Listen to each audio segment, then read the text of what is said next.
Hadirin jamaah yang dirahmati Allah rahimakumullah. Berbicara tentang mengenai sebuah pemahaman, perlu kita ingat kembali yang dikatakan oleh Al-Quran, berkalam Allah pada Al-Quran dalam wahyunya kepada Rasulullah. Ya ayyuhallazina amanu. Wahai orang-orang yang beriman. Seperti apa sebetulnya wujud orang beriman itu? Seperti apa yang dimaksud oleh Allah? Bentuk orang-orang yang beriman itu seperti apa? Apakah orang yang beriman itu orang yang rajin? Apakah orang yang beriman itu adalah orang yang takwa? Apakah orang yang beriman itu adalah orang yang patuh? Apakah orang yang beriman itu adalah orang yang belajar?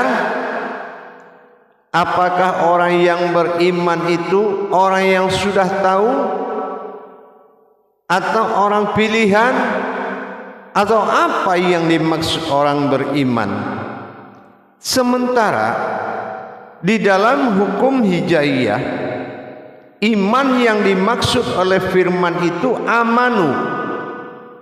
Ya, iman yang dimaksud oleh Allah dalam Al-Quran, ya ayyuhallazina amanu.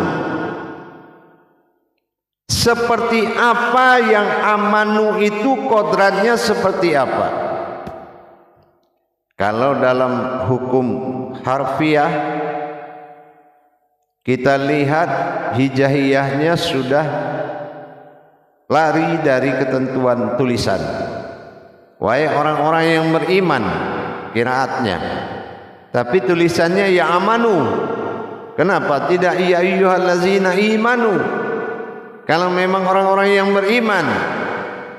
Tapi Al-Quran itu tetap akan mempersulit akal manusia agar dia bisa mendirikan imannya.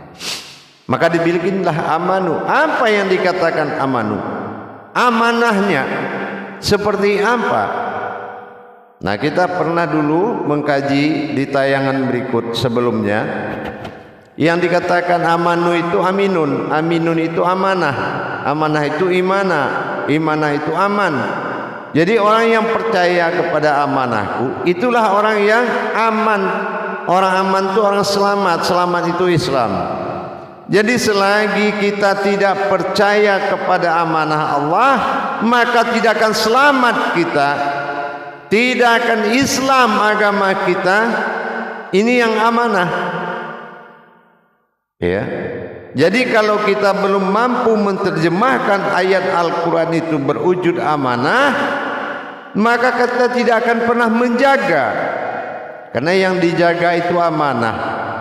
Nah, kalau Allah alif lam mim, Allah tulis pada halaman pertama apa amanah dari huruf alif lam mim itu? Apa yang dititipkan sebuah amanah di setiap terjadi huruf, kata, ayat, surat dan kitab, itu ada amanah.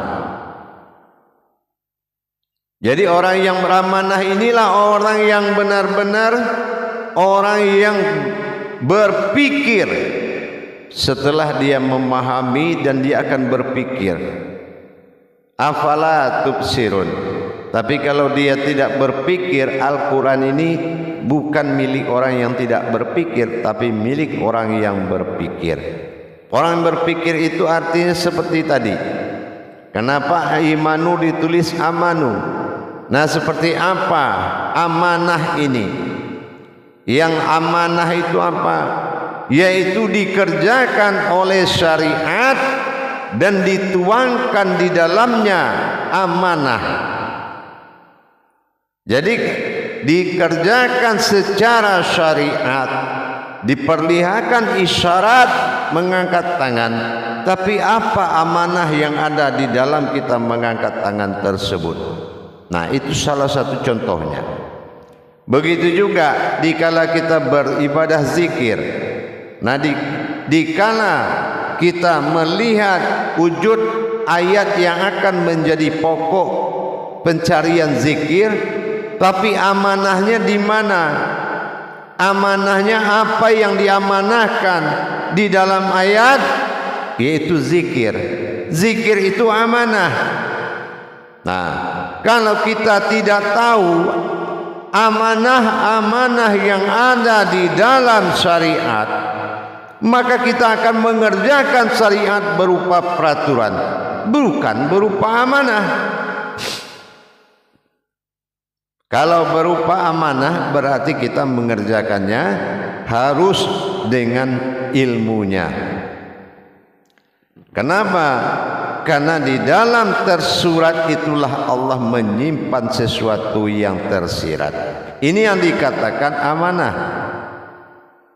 Tapi kalau kita belum bisa menjalankan amanahnya, nah ini juga akan sulit mendapatkan kebenaran apa yang kita kerjakan. Jamaah yang dirahmati Allah rahimakumullah. Di sini di dalam amanah ini banyak rahasia-rahasia besar yang akan menjadi tuntutan iman bagi kita, yang akan menjadi tuntutan keimanan yang naik bertahap, tahap demi tahap akan terjadi kenaikan iman.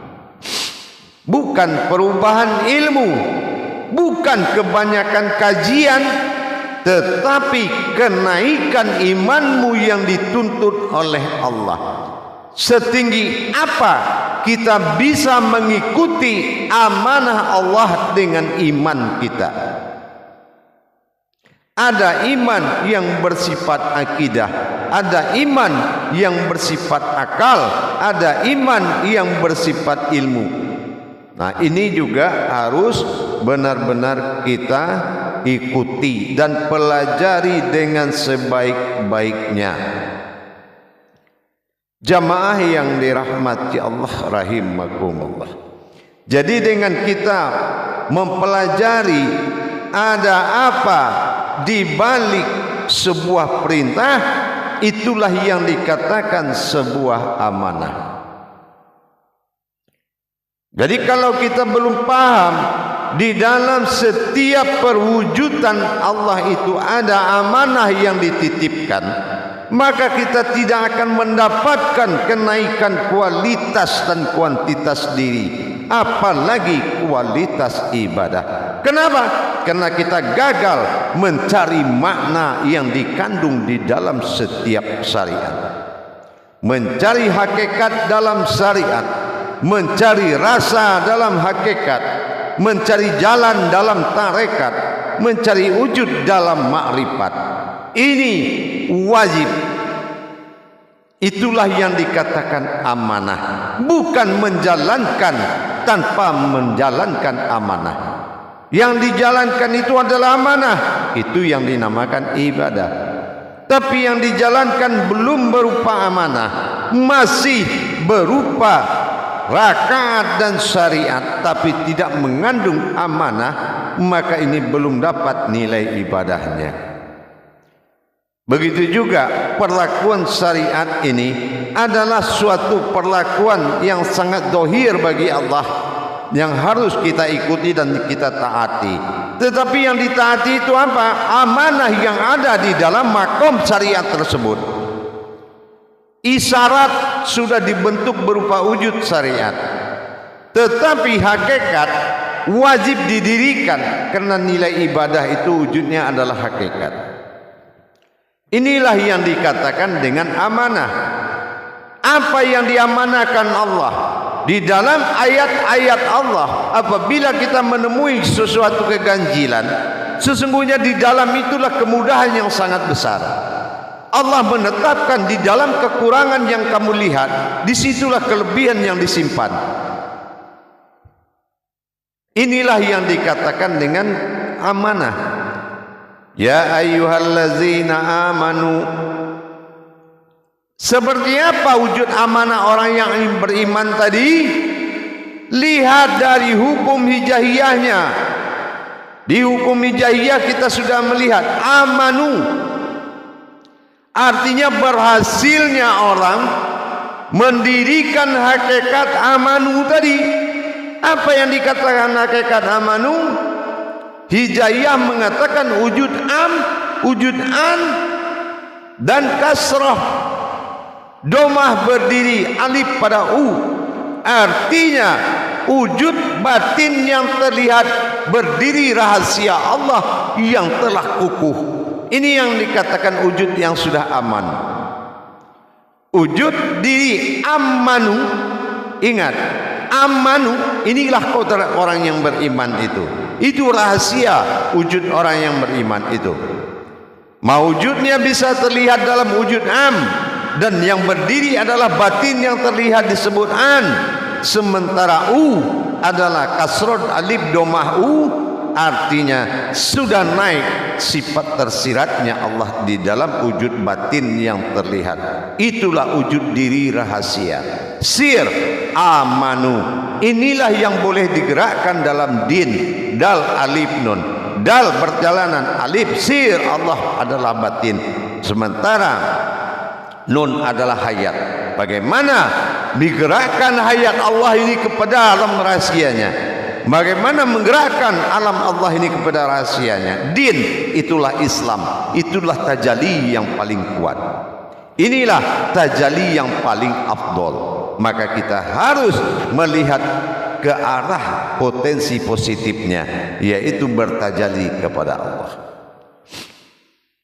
Jamaah yang dirahmati Allah rahimakumullah, itulah wujud yang dikatakan amanu. Mana orang-orang yang sudah aman?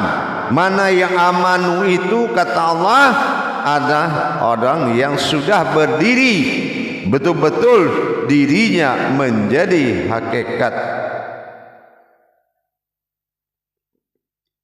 Tapi kalau semuanya belum terjadi hakikat, maka ini yang dikatakan sebuah aib kepada Allah. Kesombongan di mata Allah adalah orang yang merasa dia ada di samping Allah. Ini adalah kesombongan. Tapi kalau orang itu benar, maka dia orang yang benar di mata Allah adalah orang yang sedang tidak lagi melihat dirinya di sisi Allah. Inilah yang baru benar. Ini yang dikatakan penglihatan Allah, ma'rifatullah. Yang dilihat hanya Allah. Itulah hakikat Allah, bukan wujud, tapi ini adalah hakikat. Jamaah yang dirahmati Allah rahimakumullah. Jadi menjadi orang yang aman, amanu, imanu, amanah, aminun, itu tidak semudah apa yang kita pikirkan. Jadi mencapai titik keselamatan, baik yang diamalkan, baik yang mengamalkan, perlu belajar dan perlu meningkatkan pemahaman melebihi kemampuan akal dan pikiranmu.